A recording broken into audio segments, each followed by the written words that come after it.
মালাকুল মৌত আল্লাহকে প্রশ্ন করছিলেন, দায়িত্ব তো দিছেন, পুরা করতে হবে, কোনো দ্বিমত নাই।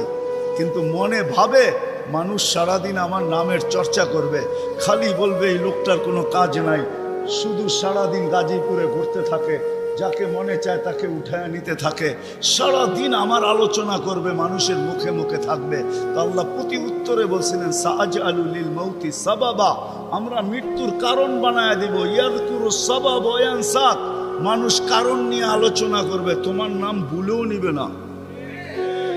এখন নাম নিতেছে ডেঙ্গু, কয়েকদিন আগে নাম নিছে করোনা, কখনো নাম নেয় স্ট্রোক করছে, কখনো নাম নেয় এটা সেটা, ঠিক না?